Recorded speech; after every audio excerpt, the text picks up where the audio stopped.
Jesus. The kid's gonna die at some point, right?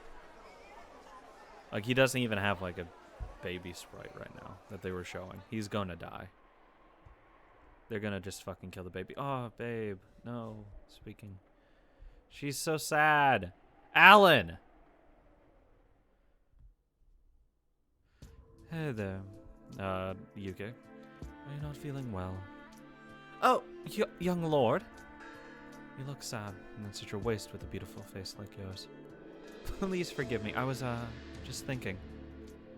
I saw you wear that expression twice back on campus. Oh, is that so? In other words, you must have said something that wasn't in your heart to someone close to you. Zilong, the young lord, silently pulled out a chair and sat down. He did in a graceful manner, one which made the simple act of sitting in a chair seem refined. The two of them had been school friends at college in England, where they had been studying overseas. Later on, they had become estranged when Yuki found out that her brother had become a GDS exec, with Zilong the son of his leader. Yuki despised members of the criminal underworld, so when she discovered this, she said more to Zilong than she meant. Zilong hadn't let it worry him, but for a while, Yuki had been regretful and gloomy. That was the first time Yuki had worn the expression she was wearing now. The second time was when she broke up with her English boyfriend. Cocked. They first hit it off while having candid, direct discussions together. They'd grown more and more frank with each other as they got closer. However, they took it a bit too far. Their usual fiery debates would sometimes spark the wrath of the other. Oh god, give me it. I want a debater. Yuki had mistakenly thought of a lover as someone with whom you could share your undiluted thoughts and opinions. You can share all of your opinions with me. That was why when she met Alan, she had decided to hold back a while for his sake. However, she was now wearing that same sad expression a third time. Look, it's his fault. She never meant for it to happen like that.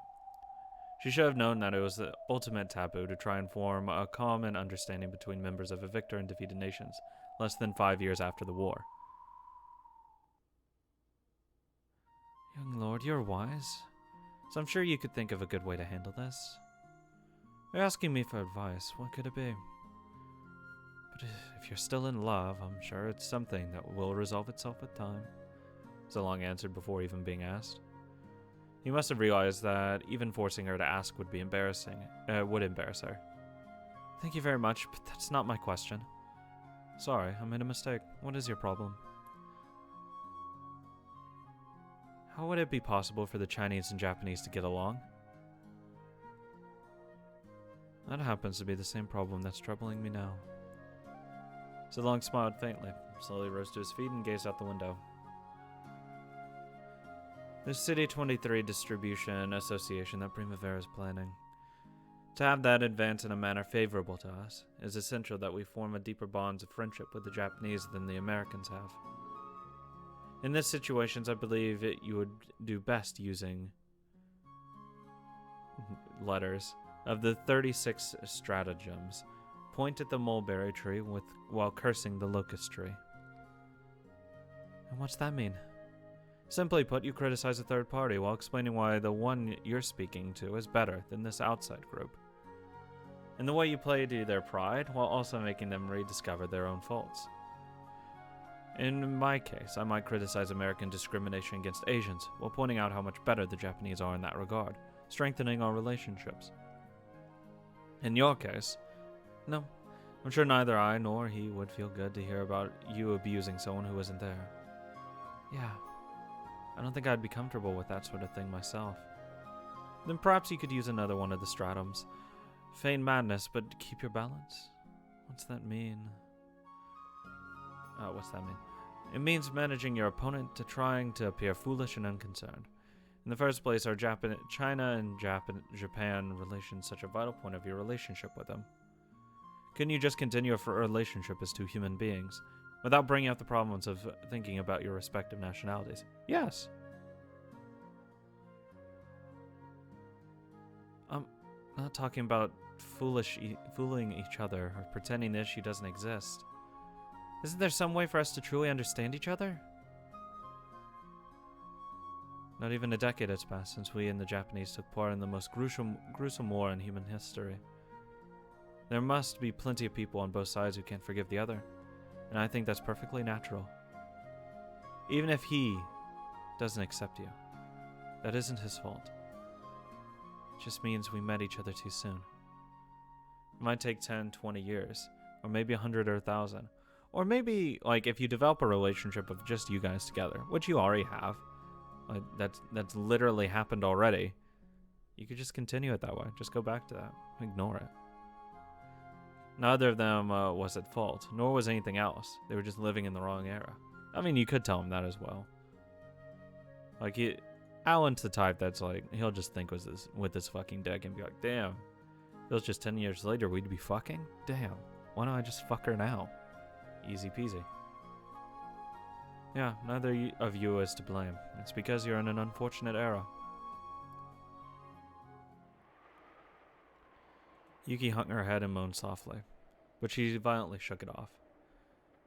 Even those red, tear-stained eyes held a determination typical of her. If it's a problem of time and era, and not anything wrong with one of us, then I've just got to give it a shot and see what happens. Yes, Queen! Yeah. There aren't any bad people among us or them. It's just a question of whether the time has come in the heart of each individual to reconnect. If it doesn't work, it just means your internal hourglasses are different. Maybe it's a good time to take a look at those hourglasses. Even if they don't match up, it doesn't imply a fault in the other's personality. It just means both sides live in different eras. Thanks, young lord. It's not like me to let something like this get me down. I'm being so dumb. Yuki rose energetically, trying to lift her spirits. Oh, what a fucking cutie. Oh my fucking god. I'm always cheering you on. Good luck. I'm going to give it another shot. Tell brother I'll murder him if he follows me. Sure, I'll give the order. Yuki dashed out. She was so bright, it was hard to imagine she had been hanging her head and sobbing just seconds ago. Give it a shot. If that doesn't work, just give it up on it. I'm Chinese, you Japanese bastard. I'll have a solemn Japanese-style New Year on January 1st, so let me go wild Chinese style on Chinese New Year. I worked hard to learn Japanese after all, so you'd better learn Chinese, Alan. Oh my fucking god. Yuki was sure that this sort of youthful, non-regrets, honorable defeat was the only jumpstart that could bridge the gap between these two nations. I would... Oh, fuck. You don't understand how much I'd be into that. She can take me. All day long. Alan had told her once about the bar he worked at. It was still a bit too early to be called night, but he might be there already. Awkward. She wanted to see him right away. She wanted to see him, hit him with her true feelings, and see whether he would still accept her. As usual, the downtown area was filled with laborers who had finished their day's work. Wow, amazing. Alan's not going to be here. What? The bar would probably be packed with patrons. Would she really be able to miraculously find Alan amid the swarm of drunks? Unless he's fighting. If he's fighting, I swear to God. I swear to fucking God. She believed if they truly loved each other, then surely... Wow, look, it's Alan! Like, he's not gonna be here. He doesn't fucking work here, after all.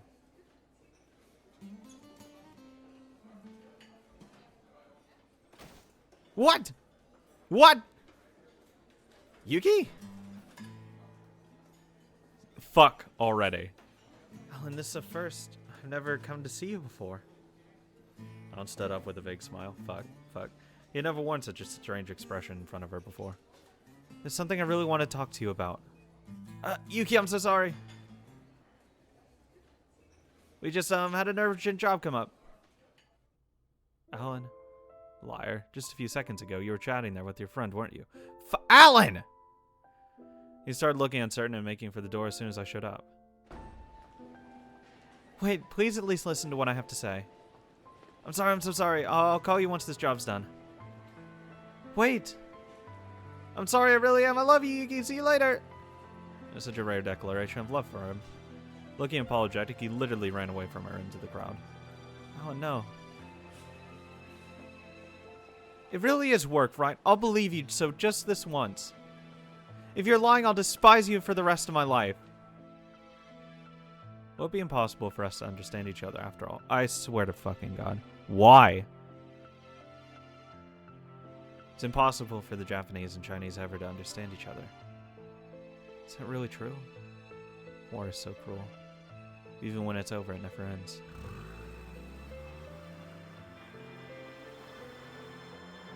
Alan, if you don't fucking headplant into somewhere... Is that Yuki? I mean, that sort of looked like a disaster, you know? Damn, talk about bad timing. Oh, wait, it was that... Aw, damn, he got cucked. Yuki was crying, wasn't she? Does she think I'm cold now? Damn it! File your complaints with David. Yeah, it's time to say goodbye to that bastard. I swear to God, I'm gonna finish this, and I'm gonna... I'm mad. Look, at least it was work. The time it took for Alfred to settle his heart was apparently far less than even Richard had guessed. Or maybe he had only avoided giving an immediate answer to irritate them. Alfred had agreed to an alliance with Primavera on the condition that he would never speak to anyone but Richard himself. That's so fucking shady. And with that, Davis's backing was gone. No one would find fault with a gun pointed at his forehead. Still, Alfred really did like to do things his own way. After wrapping up Davis for them, he didn't just hand him over. Why am I? You're quite crafty yourself. So you want to watch them from on high while Primavera shows you what she's got. Sorry, my friend, but please grant my wishes too. And anyway, my people have no pull on the police and MPs. If a gunfight does break out, we'll all be rounded up. Alfred offered information on Davis's hiding spot, but he refused to help capture him. He said he wanted to watch and see how Primavera finished Davis off. However, in truth, his decision had been prudent one made as a boss. He needed time to confirm whether his friendship with Richard was real or not. They hadn't been working together long enough for him to be sure this wasn't some sort of trap set by Richard. What if when Alfred's group went to capture Davis, a squad of police came out of hiding and rounded them all up? Oh, that would be so great. At the current moment, he could still suspect Primavera of setting us such a trap. Alfred made a prudent decision and only told them where Davis was. Richard realized this. They had only just begun to build trust. It would be too harsh to ask for any deeper cooperation.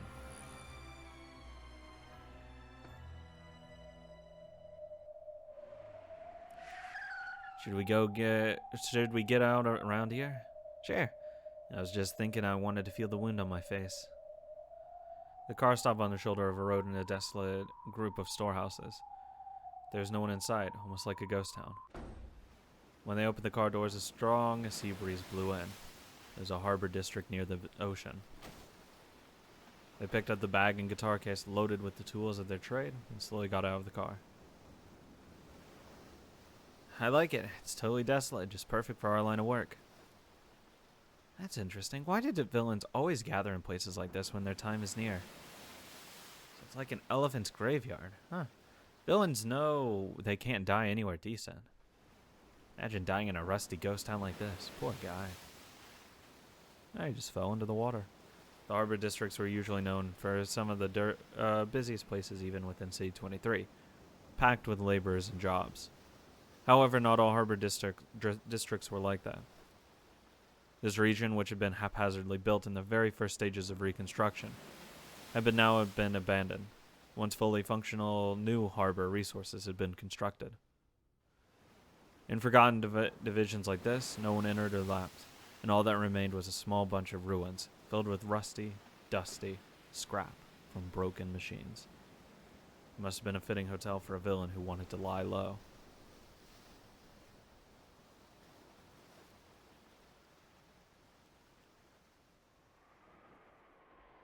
Davis was hiding in an office on the second floor of an abandoned storehouse. It was a perfect spot for villains trying to evade pursuers, and plenty of that sort had used it ever since the Caleb family era. So we should know about this shit. The hideout offered by Alfred was underground, so when Davis started complaining about suffocation, he remembered this place. This room was dimly lit. With the windows shut and curtains closed, they were apparently trying to defend against snipers. It was not only dark, but suffocating with body heat and the smell of sweat. In this room, Davis was in the middle of an endless fight with this woman. His woman. I thought we were going on a boat. You liar, you promised me a luxury hotel with a canopy bed. There was just a little hiccup in the plan. We'll go there soon. More lies. You said the same thing when you stuffed me in the underground room. When you said we were going somewhere with a sea breeze, I thought we'd definitely be getting on a boat. What the heck is this place? So dirty and filthy and full of bugs. I wasn't lying about the sea breeze, right? You're the one who just assumed I meant a boat. I've had enough of your lives. I won't be fooled again, swindler. Don't touch me. The shrill argument in the company president's room could be heard in the office next door. In that room, 5 bodyguards were playing cards and smiling wryly. Damn, stupid fucking dude. That swindler and shitty woman make a perfect cowboy, don't they? And anyway, what part of that suspicious bastard could she have fallen in love with? I'm way better. Women never admit it when they're terrible judges of character. By the way, does that Davis bastard really have a luxury liner ready for that shitty woman? With the canopy bed? Oh, I'll bet he has. Just gotta stick a mattress under the fake floor with this smuggling container. The bodyguard shrugged and laughed crudely. Still, I know we let him employ us, but he's one shitty bastard. You know, I really think there's gonna be more to it for us if we just grab him and take all he's got. Oh no, we're better not. Here he's crazy Alfred's bosom buddy, right? Ha! Right now, they're being employed as Davis's bodyguards, but they are usually underworld loners unattached to any group. Even the underworld has a code that must be followed. These losers who couldn't even follow that code, who constantly piled up sins in their desire for drinking and gambling money, couldn't earn the trust of any family. What fucking stupid people. Any higher level villain would have refused to work as a bodyguard for scum like Davis. No amount of money would be worth guarding a man who with so many enemies. At that time, they heard the metallic sound of someone coming up the outside staircase. However, they only heard one person, and he was walking with a casual gait. And anyway, messengers from Alfred came here sometimes. So while the bodyguards did stop playing cards, they didn't seem especially tense. Someone knocked on the door with a peculiar rhythm. It was a pattern the cautious Davis had created to show that the person coming in was an ally. It proved that whoever was knocking was connected to Alfred. Hey, we got a guest. Tell our employer. Nah, I'll leave him be. He's in there romancing his girl. Tell him let's go into that. Might be a care package for Alfred again. From Alfred. Sure thing. Alfred guy is actually pretty considerate. Didn't you know? It's a pretty big rumor that he treats his underlings with feasts. The man walked up to the door and peered out the peephole. Hey, buddy. He saw a grinning young man with a large shoulder bag waving at him. He seemed a bit too annoyingly friendly for one of Alfred's men, but well, even some villains were like that. Hey there, brother.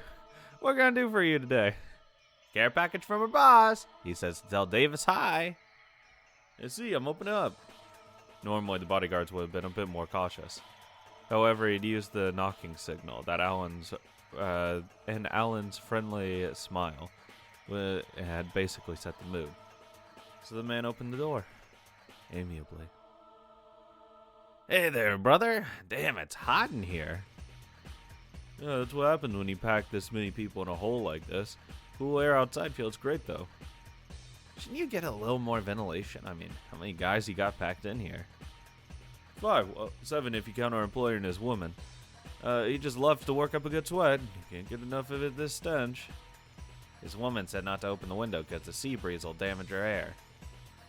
And this is the girl hoping to set off on a voyage across the ocean. So where's this employer of yours? Did boss did say to check on him to see how he was doing. He's having a great old time with his woman right now. Can you hear their happy voices? He had been able to hear that shrill argument even from the stairs outside. Alan gave a wry smile and shrugged. Hey, good work. That's far enough. We'll take your package here. Our employer gave strict orders that no one be let in. Ah, really? Here you go then. Careful. It's pretty heavy. Oh, it's like one hell of a care package.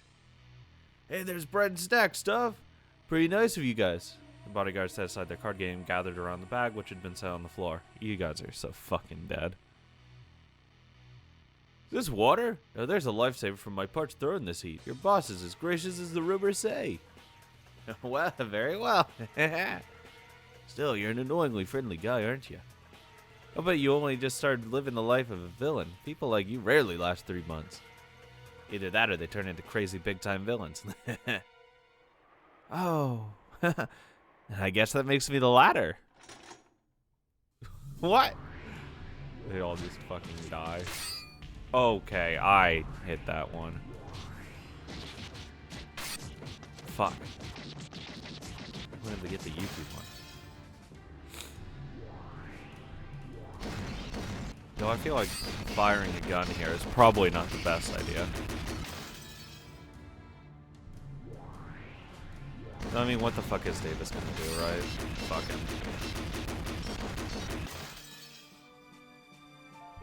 Like, he comes out. Oh no. Just fucking kill him. So the question will be, what about the chick? Is she gonna die? Or not? What's that? Let go of me, bitch! Help me, what's going on? I don't want to die, I said let go! His woman instinctively grabbed onto him. Davis unrestrainedly punched her in the face and violently pushed her away. Davis moved fast. Apparently, he had already had an escape route planned for emergencies. If he went out that window and moved to the roof of the next storehouse over, he could dash across the slide down a rail gutter to where a car was waiting. However, he apparently had no intention of bringing the girl with him. Fuck that! See ya, bitch! The girl realized that Davis was planning to abandon her and run away alone, so she made a half-mad grab for him. However, she got punched again and was slammed against the wall. Her nose was bleeding. So long, bitch! You ain't elegant enough for a man like this.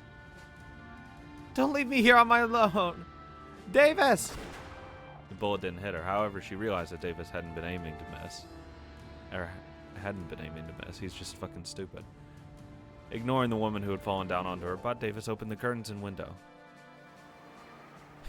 No one can stop me!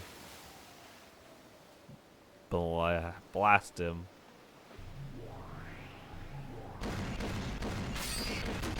Goodbye. His head gone. Fucking like a tomato. A splash of blood flew out into the wall behind Davis. See ya, bitch. Something dark red dripped from his left eye, and he had lifelessly fell backwards like a billboard toppling over. After witnessing the moment a human transformed into a blood-filled bag of skin, the woman let out a frantic shriek. Guys, you can stop now. I feel like they would have heard. Well, I was gonna say there's like they could have probably heard the rifle going off, but probably not. Pretty sure they said it was silence, and even if it wasn't, all this other shots going off. Give it up, brothers. If you lay low until this Davis business cools down, you won't have to be erased. Or do you want to go through with this till the end? You joker, did this guy bust his way in here alone? We got the numbers. Give the signal and have them all come pouring out in here to finish this. Enough, you guys. Your guns are shaking. You aren't really suited to being villains. You wouldn't last 3 months, yeah? The men who were trying to play tough finally learned what a true villain of the underworld was like, and for the first time they quivered in fear. They now knew a true killer, someone who could ruthlessly pull the trigger without letting his carefree smile slip for a moment. Was it a team of the ruthless sniper Keith and Alan, who was just there to lighten the mood? Not at all. Only the dead knew the truth. They knew who was the true killer, who could carry out a job with utter cold-bloodedness. Don't die, bastard! Don't worry. Oh, that was a fucking great line right there. Holy shit. That one wasn't. Ooh. Some of these are so fucking close because I got like, no fucking time. Jesus. So I actually think I have hit like the fucking ceiling of how fast this shit can go. Because like at most I can get like fucking 4. I can never get like 5 or 6 now. Holy shit. Wait, we surrender, don't shoot! Dead. Didn't your mother ever tell you to put your gun down before you surrender? What a fucking dumbass. Wait, we surrender, still shooting? Don't blame me, this just worked for both of us. After checking that the bodyguards were done for, Alan slowly approached the president's room. Then cautiously holding his gun at the ready, he slowly opened the door. From inside he could hear the choked voice of a woman sobbing. Why? Why the fuck do you care? Oh god, I'd get off to it. Holy shit. Someone is like, hey, you can fucking die. Sucks to be you. And then he just gets fucking domed. Oh hell yeah, I'd be into it. Hey there, young miss, don't misunderstand, okay? I'm not here for your life. You're gonna kill me too, aren't you? You're gonna kill me. She seemed to be half deranged. Alan smiled amiably, trying to calm her down somehow, but apparently it didn't work. Actually, if you just put the gun away, it would probably work. Then he cautiously approached Davis, who was lying by the window with its flapping curtains. He pulled a picture from his pocket and compared it to the dead face. Confirmed as Davis Tagawa. Thanks to Keith's superb sniping, he had been switched off like a light bulb. Oh, nice going. Not easy to hit him so cleanly in this wind. Alan complimented Keith by giving him a thumbs up, which the latter could probably see. At that moment, it felt as though Beetle's wings had brushed against his ear. Realizing that bullet had just passed near his face, Alan fell to the floor. At the same time, the figure of a woman fell down behind him. The forehead of Davis's half-mad woman had also been pierced by a bullet of Keith's. I really think that was unnecessary, but okay. There was a handgun now in her hands. Oh, okay, well, maybe it was necessary. Alan had dropped his guard when he saw her half-mad and crying and had turned his back to check Davis's corpse. So the woman had snuck up behind him, gun in hand. What the fuck? Bitch. Whoa, scary. If we weren't a pair, I don't know how many times I would have died. Looks like dinner's on Ellen tonight.